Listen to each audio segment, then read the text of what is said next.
강혜신의 오늘의 미국.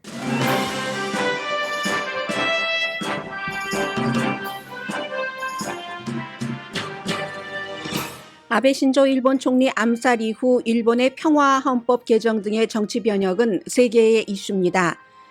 신조에 대한 추모의 정서가 담긴 자민당의 참의원 선거 압승 이후 아베 신조의 정치 기조가 반영되지만 속도가 늦춰질 것이라는 전망이 가장 우세해 보입니다. 통일교에 대한 간접 보복이 이번 아베 신조 암살 목적으로 드러나면서 일본에서의 통일교와 보수 정치 관계도 조명됩니다. 사교 집단으로 불리는 통일교는 미국에서도 보수 공화당 정치 운동의 중심에 있으며 도널드 트럼프 전 대통령 등 많은 공화당 정치인이 지난해 911 기념일에 통일교 행사에서 돈 받고 연설했습니다. 18살에서 29살 사이 젊은 민주당 유권자의 94%가 바이든 대통령이 2024년 재선에 출마해선 안 된다고 생각합니다. 바이든 대통령은 이번 주 자신이 부통령으로 방문했을 때와 완전히 달라진 아랍 국가를 방문합니다. 트럼프 전 대통령이 맺은 아브라함 조약을 계승합니다. 의회 모독죄로 재판을 앞둔 스티브 배넌 전 트럼프 전 대통령 수석 보좌관이 의사당 폭동 하원 청문회에 출석할 뜻을 밝혔습니다. 내일 열릴 7차 청문회에서는 트럼프 전 대통령의 12월 6일 트윗이 12월 20일로 기억됩니다. 중점적으로 파헤쳐질 예정입니다. 사상 처음으로 피임약을 만드는 제약회사가 피임약을 처방전 없이 살 수 있도록 하는 허가를 식품의약국에 신청했습니다. 일론 머스크가 트위터 인수를 안 하겠다고 계약 파기 선언을 하자 트위터는 10억 달러 손해배상 청구를 합니다. 이상한 소송입니다. 트윗으로 퍼스트 레이디를 조롱한 은퇴한 전 육군 장군이 컨설팅 계약권을 잃었습니다. 독일은 오늘부터 러시아 가스 수입을 영원히 중단할 준비를 시작합니다. 러시아는 우크라이나 전쟁으로 더 많은 군인이 필요한데 징집 대신 캐시 보너스를 선택했습니다. 이유가 있습니다. 여러분 안녕하십니까? 오늘의 미국 강희신입니다. 오늘은 이제 아베 신조 일본 총리의 암살 이후에 참의원 선거가 있었고 그 선거에서 자민당을 포함한 그 여당 연합 정권이 완전히 그 압승을 했는데 한국뿐만이 아니라 세계에서도 이제 아베 신조에 대한 추모의 물결 같은 것이 이 압승에 어떤 영향력을 줬고 그 이후에 일본의 정치 개혁이 이루어질 것인가 아니면 아베 신조 때보다 더 그 한국적인 입장에서 보자면은 우경화될 것인가 반대로 나갈 것인가 세 가지 시나리오가 있습니다. 그 시나리오 가운데 분명해 보이는 강해 보이는 시나리오도 있는데 이 강해 보이는 시나리오는 어찌 보면은 한국에서는 우경화가 될 가능성이 높다고 보는 것과는 반대로 나가는 것이기도 합니다. 그 부분을 맨 마지막에 전해드리겠고 그리고 우선 제일 먼저 미국에서도 그렇고 일본에서도 그렇고 정치와 종교가 어느 정도 결탁된 부분이 있습니다. 특히 통일교는 일본에서 무척 중요하고 그렇기 때문에 과거에 그 문선명 그 통일교의 제1 그 총재가 사망하기 전에 일본에서 대규모 합동 그 결혼식은 세계적인 뉴스였었죠, 늘.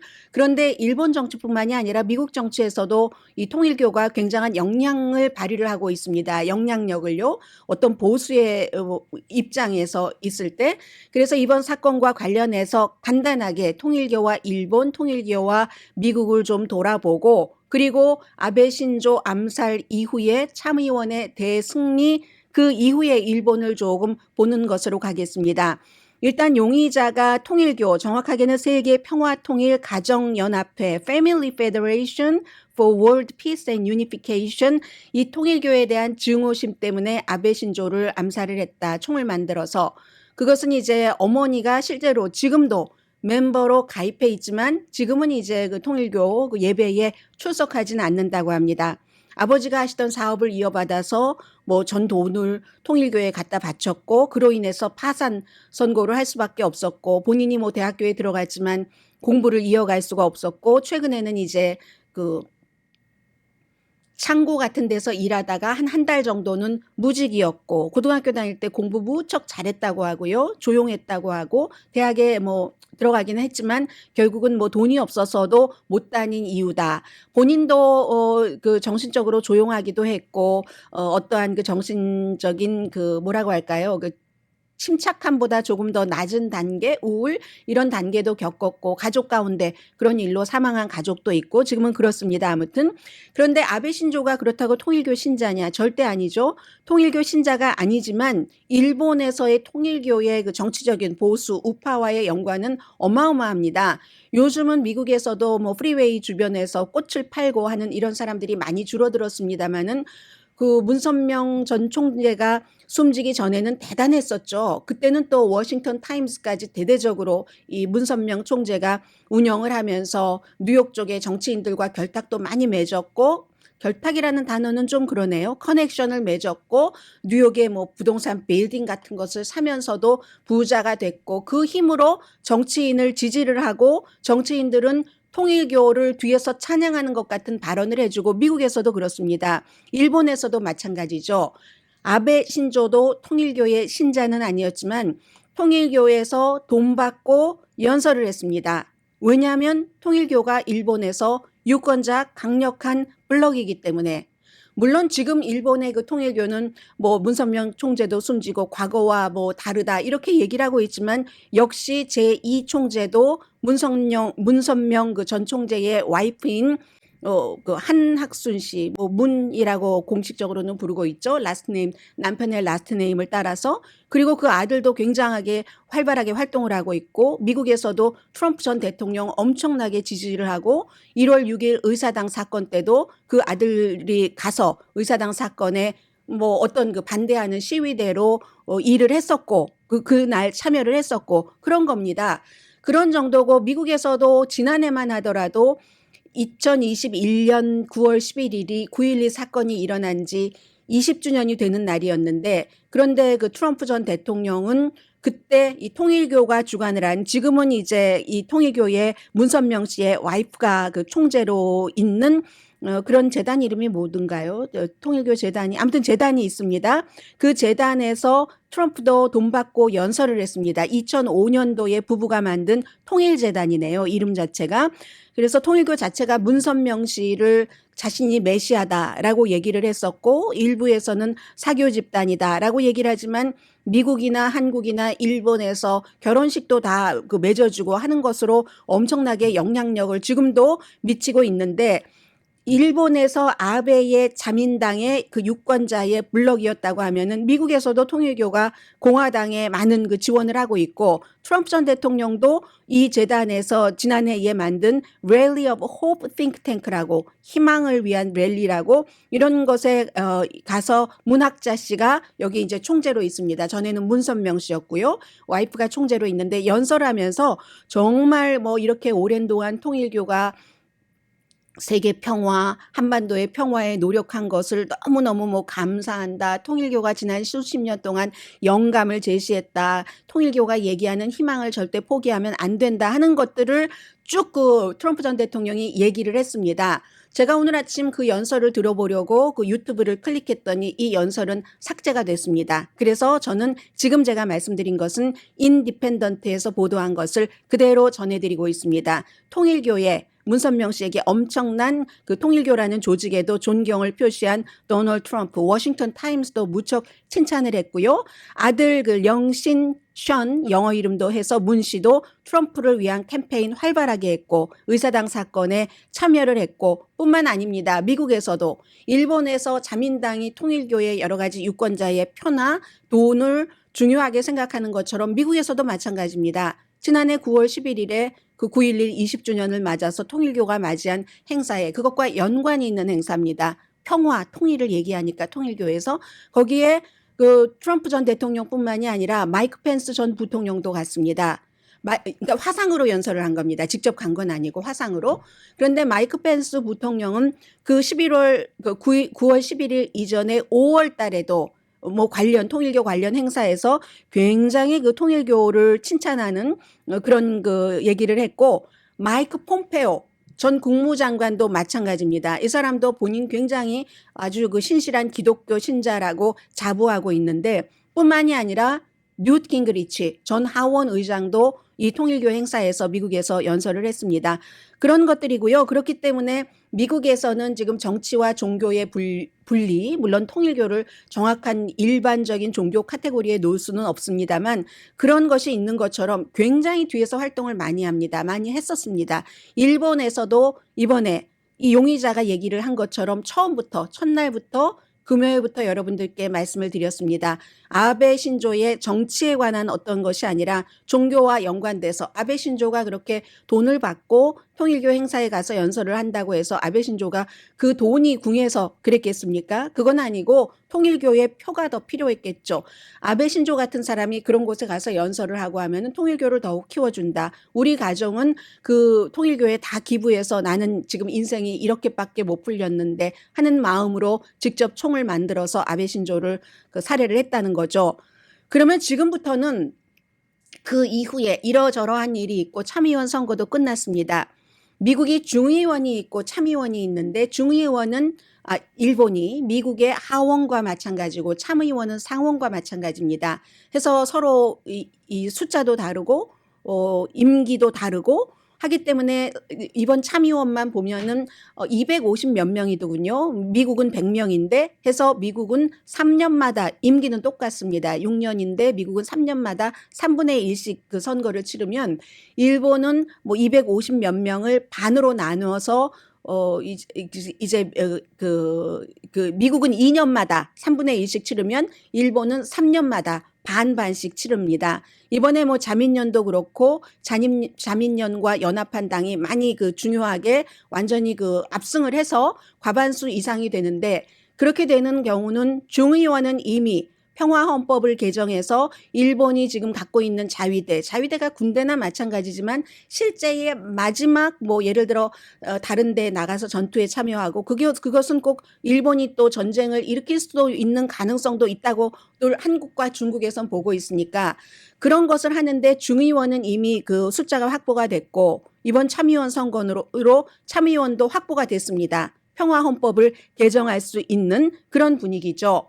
선거가 이 정도의 압승, 물론 승리할 것으로 예상을 했지만 이 정도의 압승은 하루 전에 있었던 아베 신조의 암살에 대한 여러 가지 그런 분위기가 있잖아요. 지금 뭐 일본 매체 보면은 일본 매체의 그 분위기가 미국에서도 어떠한 한 중요한 인물이 사망하면은 거의 일단 그의 그 업적 같은 것을 많이 얘기를 하잖아요. 이렇게 전후 세대로서 그 가장 오랜 기간 동안 총리직을 했고 일본이라는 국가를 세계에 가장 많이 알린 국제적인 그 정치인이 된 아베 신조이기 때문에 무척 그 추도하는 그런 분위기가 많은 것은 사실입니다. 지금. 그런데 이 상황에서 아베 신조 때문에 이렇게 압승을 했고 그리고 아베 신조는 물론 1930년대 한국이 일본으로부터 해방되기 전에 그리고 막 그 군국주의로 가고 이럴 때 이제 그 총리라든가 중요한 인물들을 암살하는 경우가 많이 있었습니다. 그래서 아베 신조의 그 할아버지도 6번이나 허벅지를 칼에 찔리고 살아났다고 하잖아요.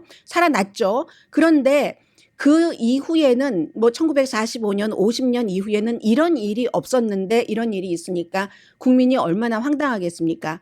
그것도 일본에 총이 없으니까 앞에는 경비가 강해도 뒤에는 조금 그 특히 나라에서 이번은 좀 허술했었고 그런 것들 때문에 일본 사람들 충격받았고 아베 신조에 대한 어떤 마음이 있고 분명히 이제 그런데 평화 그 헌법 수정이라든가 일본의 군대를 공식적으로 말하자면 독일이 그런 것처럼 독일도 전쟁을 일으킨 국가지만 전쟁을 일으키고 나서 몇 년 만에 독일은 군대가 있잖아요. 분명한 군대가. 그런 것처럼 일본도 해보겠다는 겁니다. 일본은 아베 신조에 따르면 일본은 이제 점령군인 미국에 의해서 헌법 같은 것이 만들어지고 했기 때문에 미군을 주둔시키고 미군에 의해서 중요한 것이 조정이 되는데 그것 없이 우리 국가는 우리 국가다. 특히 러시아가 우크라이나를 침공한 것을 보고는 더욱 이걸 해야 되겠다는 게 아베 신조가 퍼뜨렸는데 지금은 그 같은 그 국민적인 정서가 굉장히 높아졌다는 건 사실입니다. 그런데 미국과 영국의 매체는 이제 해외에서 일본 밖에서 보니까 조금 더 객관적일 수 있잖아요. 자민당 내부에 파벌이 생길 것이라는 거죠. 아베 신조처럼 강력한 인물이 없습니다. 아베 신조 같은 경우는요, 미국도 지금 뭐 조기를 걸었었고, 오늘은 아니겠네요. 반기, 그 바이든 대통령이 걸으라고 했고, 인도가 아베를 추모하는 국경일로 선포를 했고, 호주도 시드니 오페라 하우스 유명하잖아요. 시드니 오페라 하우스의 일장기 이미지로 이렇게 불을 밝혔습니다.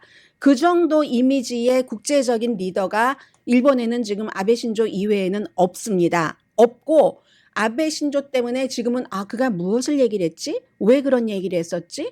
우리의 아이들은 과거 선조들이 저질렀던 전쟁으로 피해를 봐서는 안 된다는 얘기를 했는데 그 말이 맞는가? 다시 한번 생각을 해볼 수 있는 기회를 충분히 줬을 겁니다.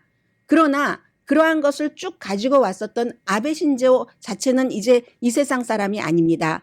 그렇기 때문에 정치적으로 보수에서는 아베 신조의 그 정책을 유지해 나가려고 활용을 하려고 하는 정치인들이 많이 있겠죠. 그렇지만 분열도 있을 것이라는.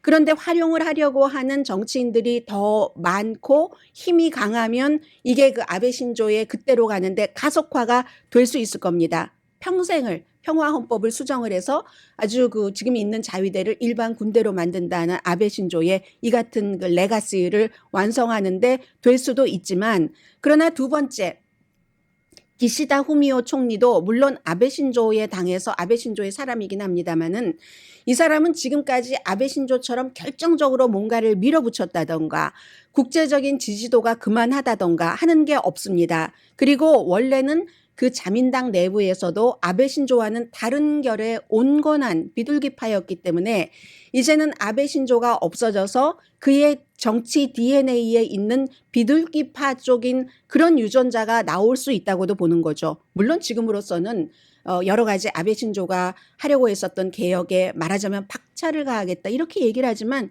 지금은 여론이 그만큼이잖아요. 아베 신조도 평소에 그 카리스마를 가지고 평화헌법 그 개헌을 못했잖아요. 결국은 이게 중의원과 참의원에서 의원 확보를 맡았다 하더라도 국민투표에 붙여줘야지 되기 때문에 국민의 여론을 아베 신조 같은 사람도 거기까지 못 끌고 올라간 겁니다. 그래서 아직 모르죠. 모르는 상태에서 지금은 아베 신조를 쫓아가겠습니다. 하지만 국민들의 그 추모하는 마음이 수그러들면 기시다 후미오는 본인이 원래 갖고 있었던 비둘기적인 DNA, 온건파의 DNA를 발휘할 수도 있다는 거죠. 그리고 아베 신조 그 사건 현장이라든가 뭐 집 앞에 이런 데 있는 추모객들도 이미 줄어들기 시작했습니다. 많이 줄어들기 시작했습니다. 그러므로 가장 높은 시나리오는 기시다 후미오 총리가 이제 아베 신조의 그늘을 완전히 벗어나서 무엇인가를 해나갈 때 아베 신조의 레가시를 유지하지 않을 수는 없고 현재로서, 그리고 원래 본인도 평화헌법 제정 같은 것을 뭐 찬성을 하지만 아베 신조처럼 강력한 것은 아니었고, 그렇기 때문에 그대로 가지고는 가되 속도를 늦출 것이라는 것, 이게 이제 가장 많은 일본 밖의 전문가들이 생각하고 있는 겁니다. 그 사이에 이제 자민당에서 내부의 그 균열 같은 것이 있고 하면은 뭐 그러한 것들도 나중에는 영향을 미칠 수 있을 거고요. 어느 그 세계 지도자와의 아베 신조와의 네트워크를 일본의 어느 지도자도 지금 따라갈 수가 없습니다. 그렇기 때문에 어찌 보면 아베 신조의 암살로 참의원 선거에서 자민당이 엄청난 승리를 하기는 했지만 앞으로 일본의 정치계는 조금 덜 역동적이고 그리고 더욱 신중할 수 있다 하는 게 전문가들이 보는 것 같고요. 항상 이제 여론의 무게중심이 중요한데 그 아베 신조의 그 총리의 이 같은 비극적인 이 죽음이 순풍으로 될 수도 있지만 시간이 지나면서 원래 거부했었던 평화헌법 수정에 찬성하는 국민이 50%가 안 되니까는요. 한 30%에서 40% 정도로 일본도 우파가 있고 조금 중도가 있고 이런 매체가 있으니까 평화헌법을 수정하는 것에 찬성한다가 최저가 30%, 최고가 50% 아니 40% 정도 나오기 때문에 이걸 기시다 후미오가 어떤 쪽으로 이끌어 갈 것인가 상당 부분은 기시다 후미오 총리에 달려 있는 것이고 아베 신조 때만큼 이게 큰 탄력을 받기는 힘들 것이다. 조금 시간이 지나면. 이게 세계가 보고 있는 일본의 정치 미래입니다.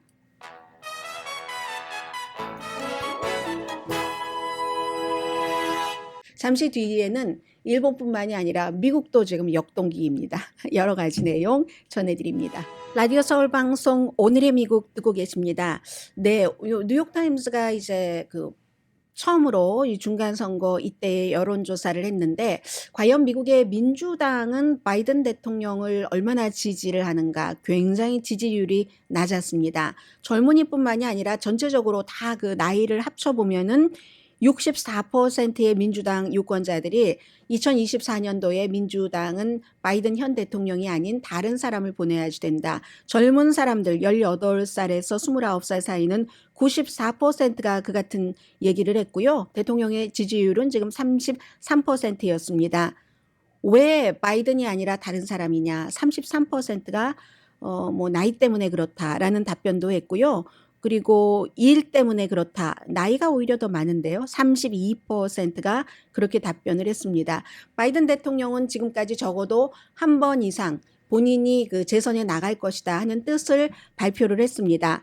이유야 뭐 사람들이 가장 중요하게 생각하는 것이 크게 뭉뚱그리면 경제, 뭐 그리고 그 안에 인플레이션, 가솔린값, 생활비 이런 것들이 각각 한 아이템당 뭐 20%, 15% 내가 중요하게 생각하는 이슈입니다라고 답변을 했고요.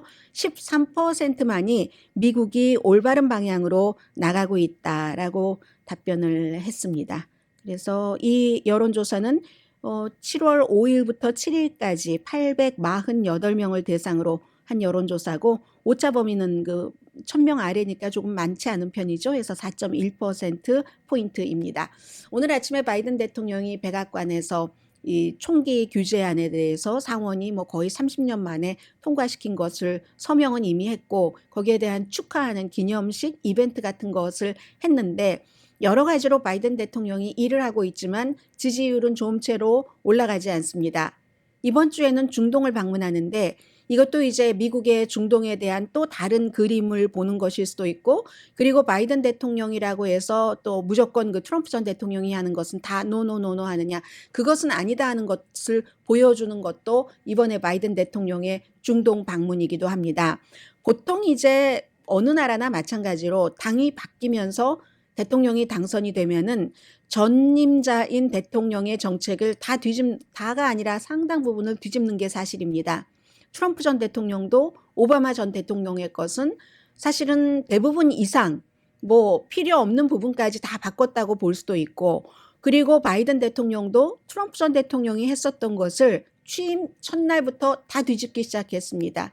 이민에 대해서 뭐 기후 변화에 대해서 이런 여러 가지. 그러나 중동 정책은 아브라함 어콜드라고 아브라함 조약이라는 것을 사위 자레드 쿠슈너 시켜서 사우디아라비아의 왕자와 만나게 하고 이렇게 해놓은 것이 있잖아요. 그 아브라함 조약이 미국 대통령 아브라함을 얘기한 게 아니라 그야말로 이스라엘이나 다른 중동 국가나 아브라함 선지자로 모시고 하는 그 아브라함 그래서 아브라함 조약인데 바이든 대통령이 2016년도에도 중동을 방문을 했습니다.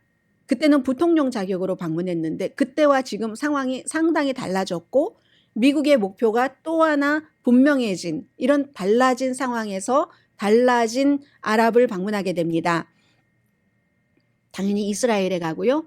이스라엘이 점령하고 있는 서한 지구도 가고 팔레스타인에 가서 팔레스타인이 원하는 만큼은 아니겠지만 어느 정도의 경제 지원을 한다 뭐 이런 것도 발표를 하겠죠. 그리고 이제 항상 오랜 동안 미국의 외교 정책의 중심은 중동, 이스라엘, 팔레스타인이었습니다. 요즘은 그게 뭐 사방팔방으로 많이 퍼져서 변치 않는 중국 그리고 이제 우크라이나가 지금 한 5개월을 그 자리를 들어와서 미국의 첫 번째 외교 정책이 되고 있는데 이란의 위협에 맞서기 위해서 그 왜 이란을 핵을 가진 불량 국가로 많이 보고 있으니까 미국에서 북한 뭐 이런 나라처럼 그래서 아랍 국가들과 함께 아랍과 이스라엘이 서로 여러 가지 그 종교적인 이유 등등으로 이란과 이스라엘의 그 적과 적은 뭐 말할 수 없는 상황이고요.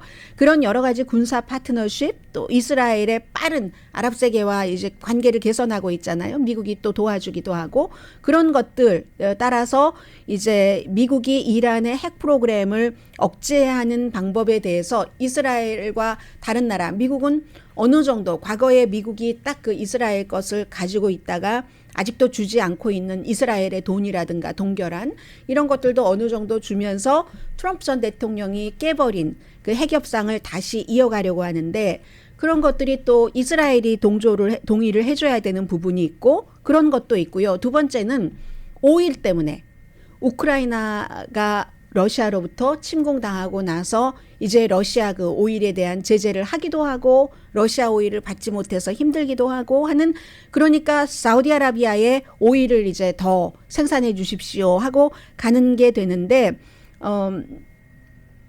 이스라엘이 그 2016년도에 바이든 대통령이 그 방문을 하고 중동 지역을 방문을 했을 때는 요르단이야 뭐 항상 좀 중도적인 입장을 취하고 있으니까요. 그 지정학적으로도 그렇고 이스라엘과 딱 그 지정학적인 관계도 그렇고 요르단과 이집트 정도만 이스라엘과 외교 관계 같은 것을 맺었을 2016년 그랬을 정도입니다. 근데 지금은 뭐 바레인 뭐 또 뭐 아랍에미레이트 연합 그리고 이제 조금 떨어진 무슨 뭐 모로코 같은 데도 이 트럼프 시대에 많은 것을 이렇게 해왔기 때문에 조금 더 이스라엘과 아랍 세계가 가까워진 상태에서 더 가까워야지 될 부분은 미국의 입장에 맞게 더 가깝게 하고 사우디아라비아에 이제 오일도 조금 더 생산해 달라 하는 것을 가지고 지금 이번 주에 중동을 방문을 하게 됩니다. 새로운 아랍에 가서 새로운 이 그 사우디아라비아를 정말로 세계에서 고립시키겠다. 자말 카쇼기 같은 언론인을 말이야. 그렇게 왕세자가 그 왕자가 암살하고 말이야. 이렇게 인권을 무시하는 국가야라고 했던 바이든 대통령이 사우디아라비아에 아쉬운 소리를 하러 가게 되는 이런 날이 올지, 정치인들은 뭐 하도 많이 겪으니까 그럴 수도 있다고 생각할 것 같습니다. 그리고 미국에서 가장 중요한 정치 뉴스는 스티브 배넌이라는 트럼프 전 대통령의 수석 전략가.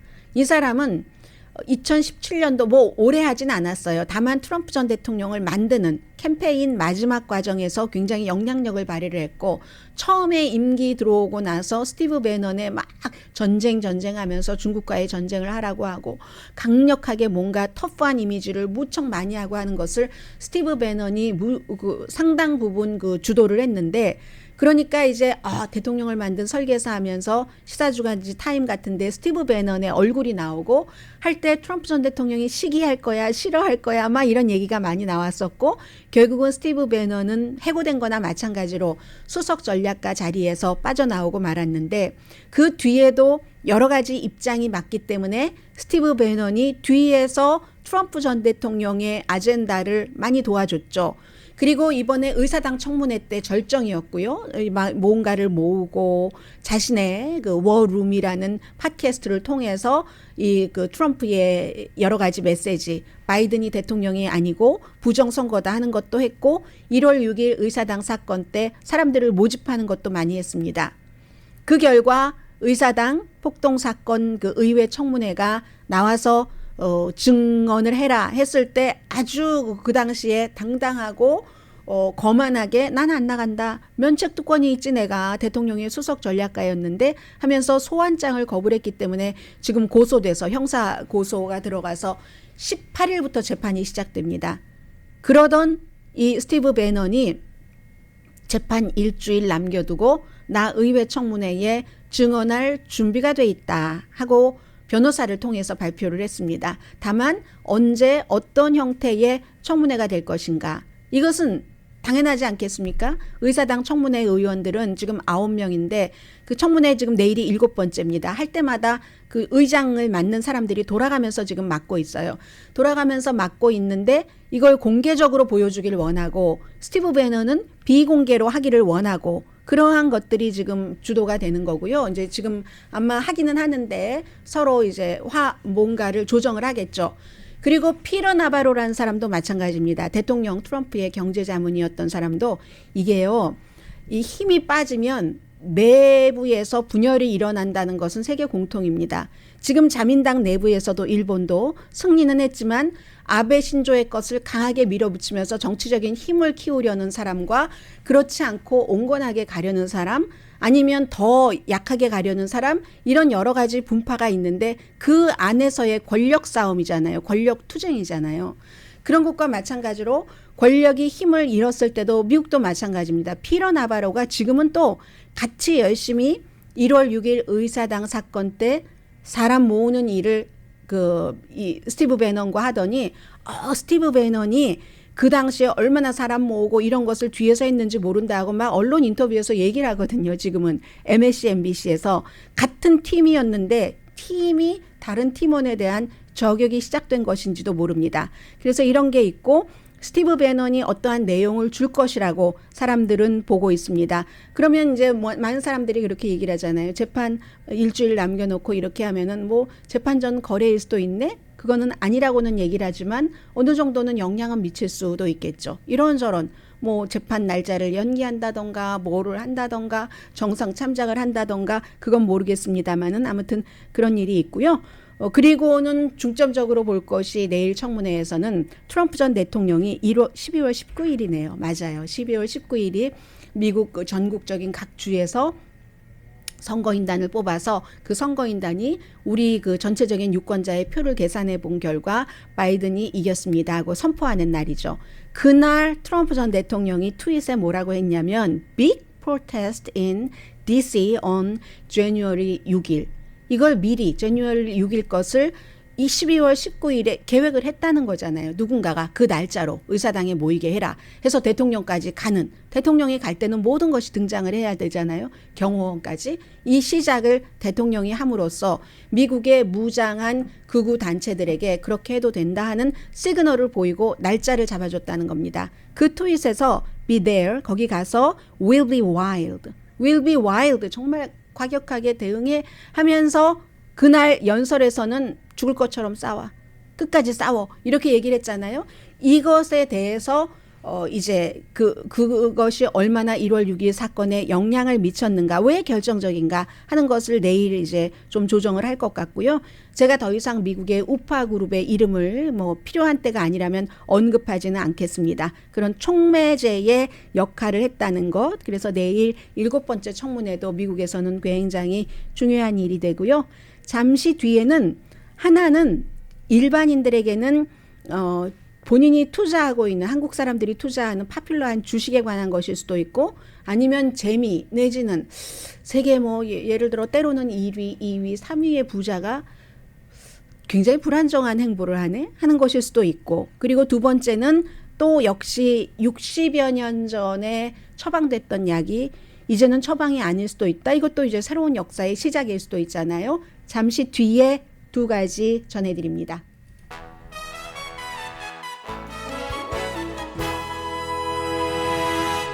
라디오 서울 방송 오늘의 미국 듣고 계십니다. 네, 60년 전 미국에서 이제 처방약으로 그 피임약이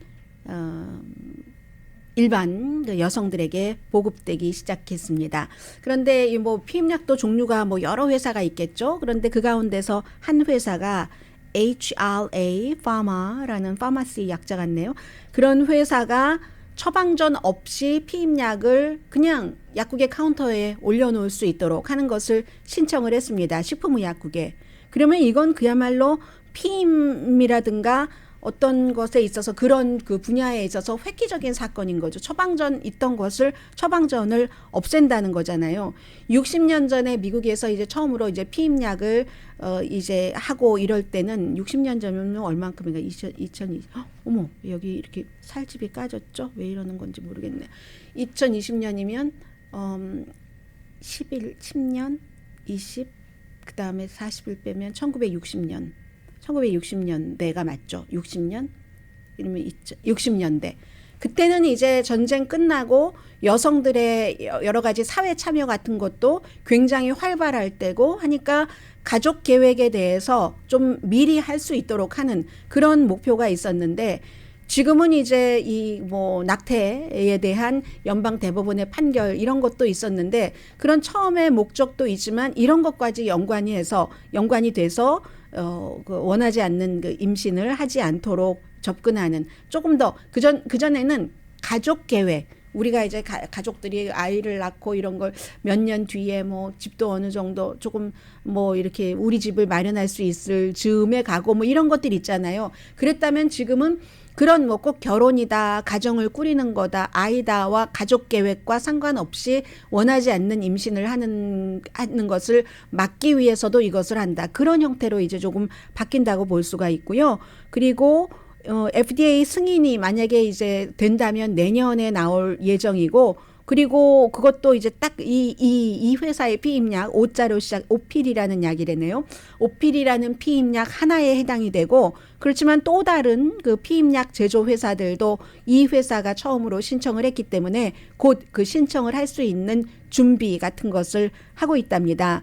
그리고 미국 의학협회 자체가 연령에 제한 없이 피임약을 처방전 없이 구입하도록 그 식품의약국에 신청을 또 따로 해놓은 상태입니다. 미국 의학협회도요, 아메리칸 그 메디컬 어소시에이션도요. 왜냐하면 아이들이 미국에서 뭐 13살 아니면 그 이전부터 그 성생활을 하는 아이들이 너무 많기 때문에 그렇기 때문에 이제 부모님들도 여기에 관심을 많이 갖고 계시는 거죠.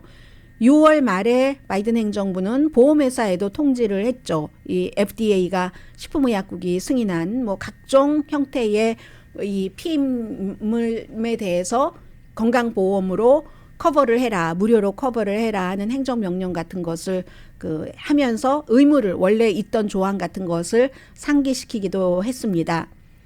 그리고 이 내용은 사실은 금요일부터 나왔던 건데 그 뒤에 오늘 아침 그 블룸버그 뉴스가 트위터의 입장까지 딱 내서 보도를 했고, 이미 제가 방송을 시작을 했기 때문에 델라웨어 법원에 뭐 소장을 제출했을 수도 있는데, 이 트위터를 인수합병하겠다는 일론 머스크 테슬라의 CEO의 창업자의 이 얘기는 여러 가지를 보여줍니다. 과연 정말 커다란 이 트위터는 페이스북이라든가 다른 소셜미디어보다 예를 들어 가입자가 적다 하더라도 정치적인 문제를 많이 얘기하고 있고, 정치인들이 거의 본인의 공식적인 계정과 개인 계정을 갖고 거기서 많은 정치적인 스토리들을 만들고 여론을 형성하기 때문에 영향력은 무척 큽니다.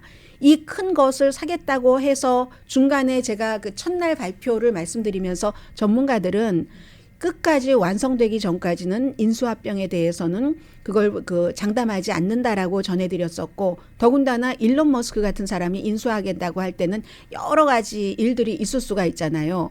금요일에 일론 머스크가 나 안 하겠다. 왜 안 하냐면은 그 트위터에 뭐 지금 뭐 얼마가 가입됐다고 하는데 이게 한 20%는 가짜야. 허당이야, 허당. 가짜 어카운트야. 이렇게 주장을 하고 그 트위터는 아니라고 하고 서로 여러 가지 자료를 주고받고 하는 과정에서 일론 머스크는 본인의 성에 차지 않는다면서 계약 파기를 하겠다는 겁니다. 그랬더니 뭐 트럼프 전 대통령 같은 사람 주말에 어디 가서 뭐 이 일론 머스크 엄청 욕하던데요. 사실은 그 대통령이었을 땐 서로 사이 무척 좋았고, 일론 머스크도 트위터로부터 어떠한 그 테슬라에 대한 지지 같은 거, 지원 같은 것도 많이 받고 있는데 지금은 또 그런 사이가 됐나 봅니다. 그랬더니 이제 물론 회사가 트위터가 법적 조치를 하겠다. 왜냐하면 금요일만 하더라도 일론 머스크가 또 이것을 안 산다고 하니까 주식값이 뭐 한 몇 시간 사이에 6%가 내려갔고 했거든요. 일론 머스크가 처음에 산다고 할 때는 주당 뭐 52달러 몇 센트였는데 그때만 하더라도 뭐 적절한 가격이다 했는데, 왜냐하면 그 전에 70달러인 적도 있으니까요. 그런데 그 이후에 50달러가 뭡니까? 요즘 뭐 거의 30 몇 달러에 거래가 되고 있잖아요. 그러니까 일론 머스크로선 근데 내가 440억 달러를 주고 할 수도 있다고 생각을 하는 것이 또 트위터의 생각이고, 트위터는 그렇게 되는 경우 우리 주식값 시시때때로 내려갔다 올라왔다, 직원들은 얼마나 수천 명 직원들이 불안정하며 이런 거 다 손해배상이다. 계약을 파기할 때 완전한 계약을 파기할 요건에 맞지 않으면 10억 달러를 배상해야 된다는 조항이 있답니다. 그래서 델라웨어주의 트위터가 뭐 법률 구성팀이 그 일론 머스크에 대해서 이 같은 그 손해배상 청구 같은 것을 소송을 이미 했을 것 같습니다. 지금 뭐 했거나 몇 시간 안에 하겠죠. 그래서 많은 사람들은 이상한 법정 드라마다, 정말로 이상한 법정 드라마네 라고 얘기를 합니다. 그리고 어떤 사람들은 이렇게 해서 가격을 깎아서 거래를 성사시키거나 아니면 10억 달러를 일론 머스크가 지불해야지 될 수도 있다. 그런데 이제 대체적으로 이 같은 그 분쟁은요, 이런 분쟁은 대체적으로 이제 재판 같은 것이 시작되기 전에 합의하고 끝나죠.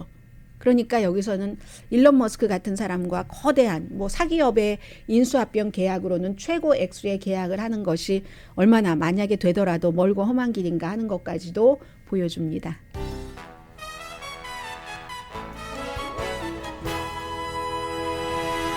라디오 서울방송 오늘의 미국 듣고 계십니다. 짧게 한 줄로 설명드릴 수 있는 말인데요. 전해드릴 수 있는 말인데요. 은퇴한 육군 장군 삼성 장군입니다. 실버 스타 훈장도 받았어요. 이라크 전쟁 참전해서 컨설팅 계약을 취소당했습니다. 회사에서 취소했는데 왜 그러냐면 이 미국의 퍼스트 레이디를 조롱하는 듯한 그 트윗을 해서 회사에서 민간 회사에서 알아서 결론을 내린 건데 6월 24일 연방대법원에서 로 앤 웨이드 낙태법을 뒤집고 나서 질 바이든 여사가 다음 날 어떻게 트윗을 했냐면 거의 50년 동안 여성은 스스로 자신의 그 결정, 그 바디에 대한 결정을 할 수 있었는데 그게 오늘날 권리가 도난당했다라고 했더니 이 사람이 트윗을 한 게 퍼스트 레이디가 뭐라고 얘기했냐면 여자의 정의가 무엇인지 알려줘서 고맙다. 말하자면 여자가 아이를 낳고 할 수 있는 그런 것이라는 게 어디에 비유를 한 거냐면 지금 새로 연방대법관이 된 캐탄지 브라운 잭슨이 여성이 무엇냐라는 청문회 증언에서 내가 생물학자가 아니니까 모르겠다라고 얘기를 했고 그 질문을 한 보수적인 연방공화당 상원 의원들은 지금 무슨 성전환자라든가 이런 성에 대한 것들에 대한 민주당의 입장을 비난을 하면서 그렇게 질문을 한 겁니다. 그러니까 이 사람도 질 바이든 여사가 평소에 소수 성전환자라든가 이런 사람들에 대해서 격려하고 지지하고 하는 말을 했던 것을 조롱을 해서 그렇게 된 것이고요. 그리고 러시아 사태는 지금 도와주시는 분부터 말씀을 드리고 러시아는 지금 군인이 많이 필요한데 징병제를 할 수가 없습니다. 왜냐하면 전쟁이 아니라 특수작전이라고 했기 때문에. 그래서 다른 나라 아프리카 무슨 몽골 이런 데서 오는 용병들을 돈을 많이 주고 쓰거나 캐시 보너스를 주는데 그 돈을 또 안 줘서 지금 문제가 되고 있다고 하고요. 지금 독일은 그 노르드 스트림 그 1이요. 러시아에서부터 이렇게 에너지 오는 것을 받는 그 관을 메인터넌스를 또 시작하는 날이 오늘이거든요. 이걸 영원히 이 가스관을 닫겠다 하는 고통스러운 분담을 독일은 이제 그 시작을 하게 되는 것이고요.